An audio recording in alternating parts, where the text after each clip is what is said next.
Welcome back, everyone. So now we continue our next question. So in this question, we have given that of a nuclei. Okay, there is some. Okay, of a nuclei of a mass number A is equals to 125. ठीक है. So हमें mass number दे रखा है A is equals to 125. The binding energy calculated from the liquid drop model, given that the coefficient of a Coulombic and asymmetric energies are.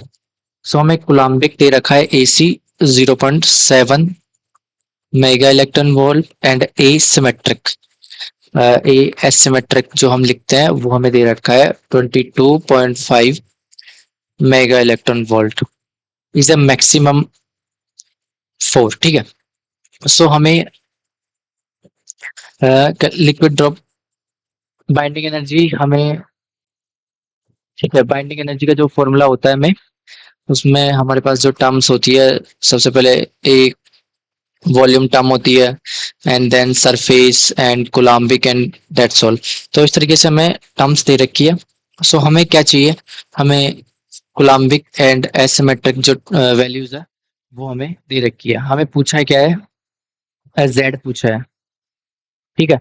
Z पूछा है for the most stable binding energy maximum. So binding energy maximum के corresponding हमें Z चाहिए. तो binding energy maximum के corresponding हमें Z चाहिए. तो ये होता है हमारा मोस्ट स्टेबल आइसोबार. ठीक है. मोस्ट स्टेबल आइसोबार दे रखा है. सो हमें जेड फाइंड करना है. ठीक है. सो हमें ये पता है कि since we know then Z is equals to A coulombic A raise to the power 2/3 plus 4a asymmetric a upon 2 times of a coulombic a raised to the power 2/3 plus 8 symmetric term. ठीक है. ये हमारा formula होता है most stable isobar के लिए. और ये आता कहाँ से.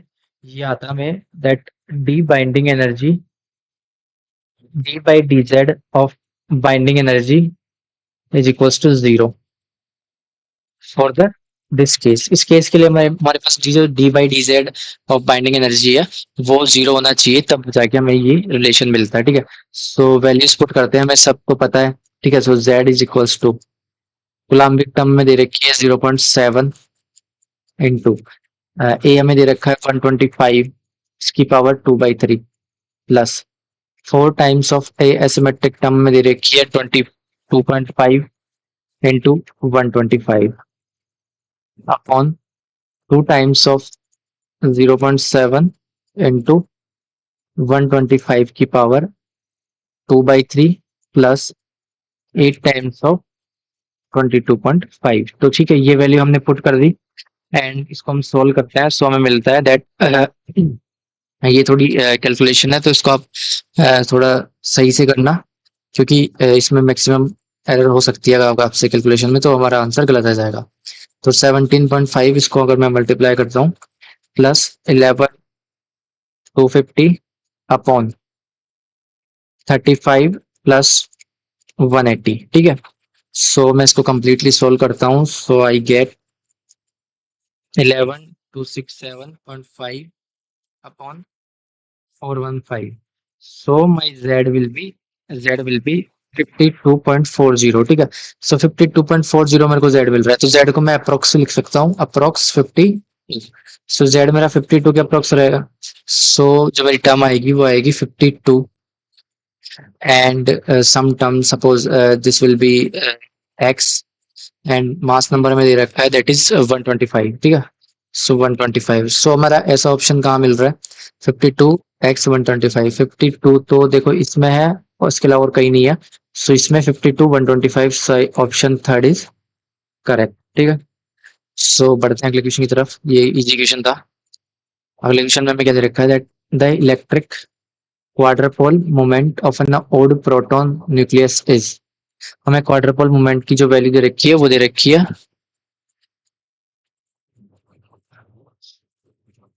क्वाड्रपोल मोमेंट हमें दे रखा है that is 2j-1 upon 2j+1 और आर स्क्वायर का average, sorry, where J is the total angular momentum and given that R zero में दे रखा है, आर जीरो की वैल्यू में दे रखी है 1.25 फर्मी। ठीक है, what is the value in barn, value चाहिए हमें in barn of a quadrupole moment of aluminium 27। So हमें एल्यूमिनियम 27 के लिए क्वाड्रपल मोमेंट चाहिए इन बार्न चाहिए। ठीक है, सो हमें पता है that sorry, for aluminium, for aluminium 27, ठीक है, सो इसको हम लिख सकते हैं एल्यूमिनियम 13, एल्यूमिनियम 27। सो हमारे पास करस्पॉन्डिंग जो वैल्यूज आएगी वो, suppose this is the proton value, proton हमारे पास आ जाएंगे 13 एंड जो न्यूट्रॉन आएंगे इसमें आएगा 14। ठीक है, सो हमारे पास जो वैल्यूज है प्रोटॉन 13 है, सो इसके करस्पॉन्डिंग ये ओड प्रोटॉन का केस हो गया। ठीक है, ओड प्रोटॉन, सो हमारा जो ओड प्रोटॉन को हम फिल करेंगे हमारे लेवल्स में। सो P इज इक्वल्स टू 13 को मैं अगर फिल करता हूँ, सो दिस विल 1s, हाफ में मेरे पास 2 इलेक्ट्रॉन जाएंगे, टू प्रोटॉन जाएंगे, सॉरी, एंड 1p 3/2 में मेरे पास 4 प्रोटॉन जाएंगे, 1p हाफ में मेरे पास जाएंगे 2, तो कितने हो गए, 4 8 हो गए, एंड 1d 5/2। सो 5/2 में मेरे पास जाएंगे 8 और 5 13, सो मेरे पास 5 प्रोटॉन लास्ट टर्म में जाएंगे। सो यहाँ से अगर मैं वैल्यू निकालूं, सो मेरे पास निकलेगा J इज इक्वल्स टू 5/2। ठीक है, सो द लास्ट प्रोटॉन मेरा जा रहा है वो 5/2 स्टेट में जा रहा है, तो जे की वैल्यू मेरे पास आ गई 5/2। ठीक है, सो जे की वैल्यू 5/2 आ गई, यहाँ पे मेरे को जे चाहिए था, जे की वैल्यू 5/2 आ गई, अब एवरेज ऑफ आर चाहिए।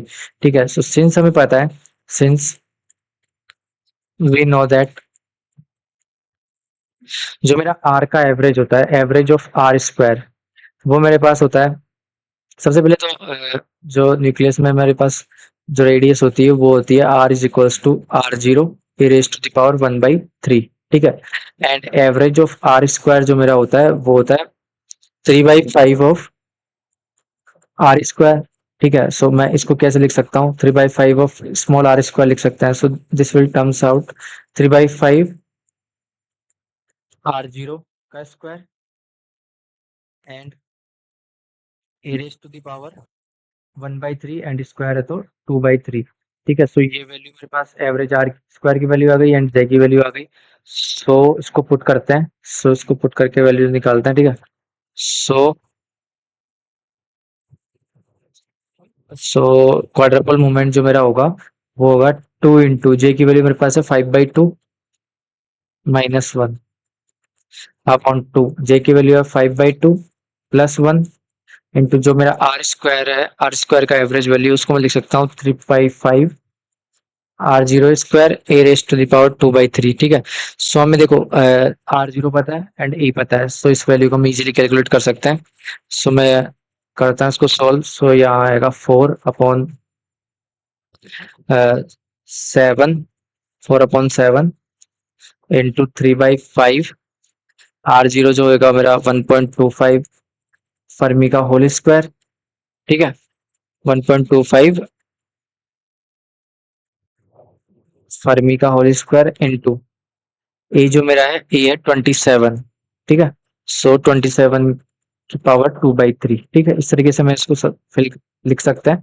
सो यहाँ से जब हम इसको सोल्व करेंगे, सो हमारे पास जो वैल्यू आएगी वो आएगी मेरे पास 12 into 9 into 1.44 upon 35 into fermi square. ठीक है, एंड इसको हम लिख सकते हैं 4.44 इंटू 4.44 फर्मी स्क्वायर। अब हमें पता होता है, since we know that 1 fermi square is equals to 0.1 bar. ठीक है, जो मेरा एक फर्मी स्क्वायर होता है उसकी वैल्यू 0.01 बार होती है। सो यहाँ से मैं वैल्यू पुट करता हूँ, so I get that 4.44 into fermi square की जगह मैं लिखता हूँ 0.01 बार। सो जो ये वैल्यू आएगी मेरे पास निकल के ये आएगी 0.044 बार। ठीक है, सो मेरा जो क्वार्टर पोल मोमेंट आएगा वो आएगा मेरा 0.044 बार। ठीक है, सो आई होप आपको क्वेश्चन समझ में आया होगा। सो मेरा ऑप्शन अप्रोक्स मेरा ऑप्शन आ रहा है ये वाला, option number 1 is correct, 0.043 bar. ठीक है, सो यहाँ पे हमारा आता है 0.044 bar, so it is almost same. ठीक है, सो आई होप आपको क्वेश्चन समझ में आया होगा। ठीक है, अच्छा क्वेश्चन था थोड़ा। इसमें ये आपको यहाँ ये याद रखना है, एवरेज ऑफ आर स्क्वायर, जो ये वैल्यू एंड जी की वैल्यू हम इजीली फाइंड कर सकते हैं by the filling of proton odd proton in the states. ठीक है, सो बढ़ते हैं अगले क्वेश्चन की तरफ। सो इस क्वेश्चन में क्या दे रखा है, that let us approximate the nuclear potential in the cell model by a 3 dimensional isotropic harmonic oscillator। ठीक है, सो जो हम यहाँ पे पोटेंशियल ले रहे हैं वो ले रहे हैं हम 3D आइसोट्रोपिक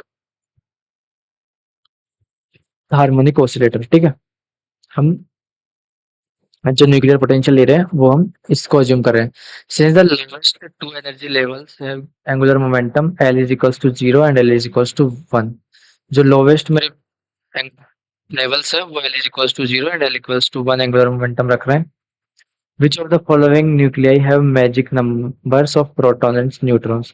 सो मैं प्रोटॉन्स एंड न्यूट्रॉन्स के मैजिक नंबर्स इससे फाइंड करने हैं। ठीक है, तो हमें गिवन है 3 डायमेंशनल आइसोट्रोपिक हार्मोनिक ऑसिलेटर। सो हमें पता होता है कि 3 डायमेंशनल जो हमारा आइसोट्रोपिक हार्मोनिक ऑसिलेटर होता है उसके लिए एनर्जी जो होती है मेरे पास होती है n+3/2 times h cross omega. ठीक है, सो अगर मैं यहाँ से n की वैल्यू फाइंड करूँ, सो n विल बी, और जो n की वैल्यू होती है वो होती है 2n-1 प्लस एल। ठीक है, सो ये केस हमने सोल्व कर रखा है थ्योरी में।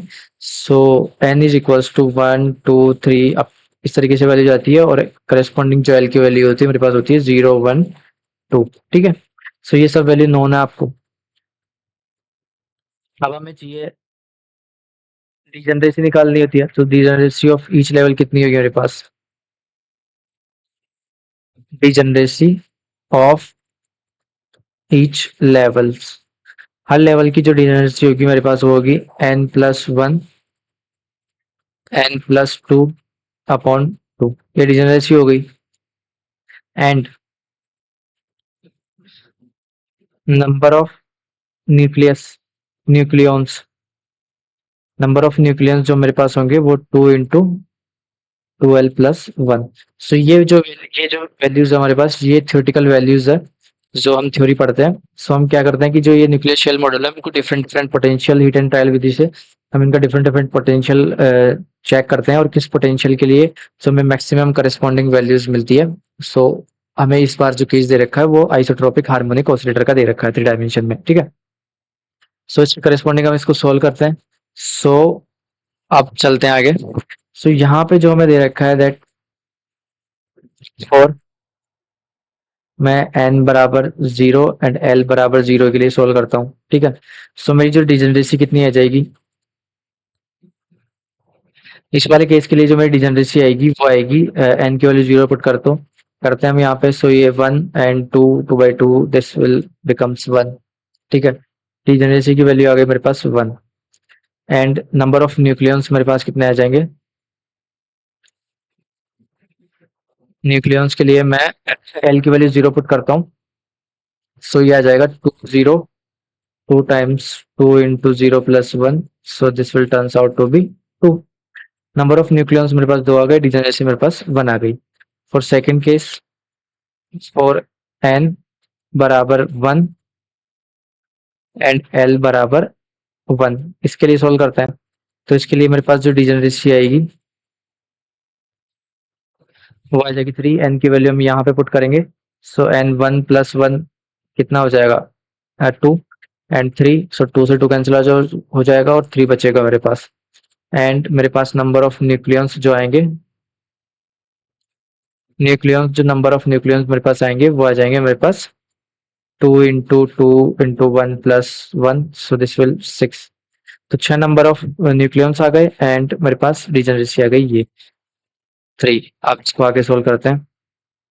सो एन का कलर थोड़ा चेंज करते हैं, लाइट शेड पे चलते हैं एंड यहाँ पे सो 4 n = 0 मेरे पास न्यूक्लियॉन्स कितने आए 2 एंड फॉर n = 1 मेरे पास न्यूक्लियॉन्स जो कितने आए 6. ठीक है 6 तो इस वाली स्टेट में =1 में एंड इनिशियली कितने थे 0 स्टेट में 2, तो टोटल न्यूक्लियॉन्स 8 आ जाएंगे.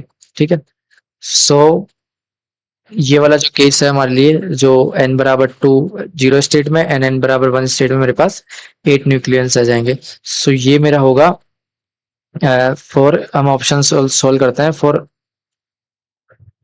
2He4. सो इस हैज ये कितना होगा मेरे पास इसमें z बराबर मेरे पास 2 है एंड नंबर ऑफ न्यूक्लियंस मेरे पास 2 एंड फॉर 8 और 16 इसके लिए जो मेरे पास वैल्यूज आएंगी वो आएंगी z = 8. So number of nucleus मेरे पास 8 आ जाएंगे.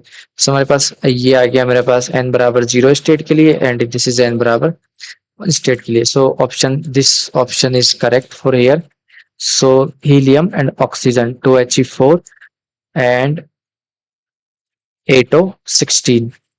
ठीक है सो मेरे पास जो वैल्यू आएगी 2He4 एंड 8O16 जो मेरे पास वैल्यू आएगी वो करेक्ट आंसर होगा. So here option 1 is correct. ठीक है सो आपको ये क्वेश्चन समझ में आया होगा. बढ़ते हैं अगले क्वेश्चन की तरफ. ठीक है सो अगले क्वेश्चन में मैं क्या दे रखा है that if the binding energy of a nucleus mass number a and charge z is given by, ये मैं बाइंडिंग एनर्जी का रिलेशन दे रखा है. ठीक है AV AS asymmetric and ecoulombic जो हमें दे रखा है then the Z of the most stable isobar of the nucleus with A is equals to this. So हमें क्या चाहिए most stable isobar. most stable isobar के लिए हमारे केस कंडीशन क्या होती है d/dz of binding energy this will becomes 0. और यहाँ से हमारे पास जो Z की वैल्यू निकल के आती है वो निकल के आती है 4A asymmetric प्लस ecoulombic की पावर 1/3 माइनस का अपॉन 8 asymmetric की power -1 plus 2A coulombic A raised to the power -1/3. ठीक है सो इसको हम पिछले क्वेश्चन में हमने थोड़ा डिफरेंट तरीके से यूज करा था ए कोलम्बिक के साथ थोड़ा फॉर्मूला अलग. सो ये हम केवल ए की वैल्यूज को कॉमन लेके ऊपर काट देते हैं उस हिसाब से ये वैल्यू आती है. ठीक है सो आप मैंने शायद 2 फॉर्मूले यूज करे अभी तक तो आप इनमें से कोई भी एक याद कर लेना. अदरवाइज हमारे पास जो ऑप्शन है वो ये भी है कि हम dz/d बाइंडिंग एनर्जी को 0 पुट कर लेंगे एंड उससे जो वैल्यू निकल के आएगी z की वो हम फाइंड कर लेंगे. ठीक है सो यहाँ पे अगर मैं इसको सोल्व करता हूँ सबकी वैल्यू तो हमें गिवन नहीं वो पुट करते हैं. So the z0 will be 4 and asymmetric की वैल्यू में दे रखी है 24. सो 24 प्लस कोलम्बिक की वैल्यू दे रखी है हमें 0.75. 0.75 इंटू ए की पावर -1/3. तो ए मेरे को कितना दे रखा है ए हमें दे रखा है 216 की power 1/3 upon 8 times asymmetric 24 and upon 216 and this will becomes 2 into 0.75 upon 260 की पावर 1/3. सो ये वैल्यू हमने सब पुट कर दी. आप इसको एक बार सोल्व करना मैं डायरेक्ट आंसर लिख रहा हूँ. सो हमारा z0 जो होगा वो होगा 5576 प्लस 0.75 अपॉन 20.50 into 3.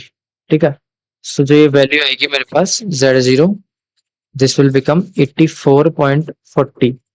सो 84.40 आ गई। सो Z0 अप्रोक्स मेरा कितना आ जाएगा 84। ठीक है, 84 अप्रोक्स वैल्यू आ जाएगी। सो Z0 की वैल्यू मेरे पास कितनी आ जाएगी 84। So this is the most stable isobar. Most stable isobar के लिए हमारे पास जो Z की वैल्यू होगी वो होगी 84। सो आई होप आपको क्वेश्चन समझ में आया होगा। ऐसे क्वेश्चन हमने बहुत सारे कर रखे हैं पहले भी। सो यहाँ पे हमारा एक पोर्शन खत्म हो जाता है। ठीक है, so enough for today. Next session में नया स्टार्ट करेंगे। So the next one is nuclear and decay and scattering and other topics. इसके क्वेश्चंस करेंगे, जो इसके क्वेश्चंस हमारे CSIR में पूछे गए हैं। So thank you, enough for today and bye.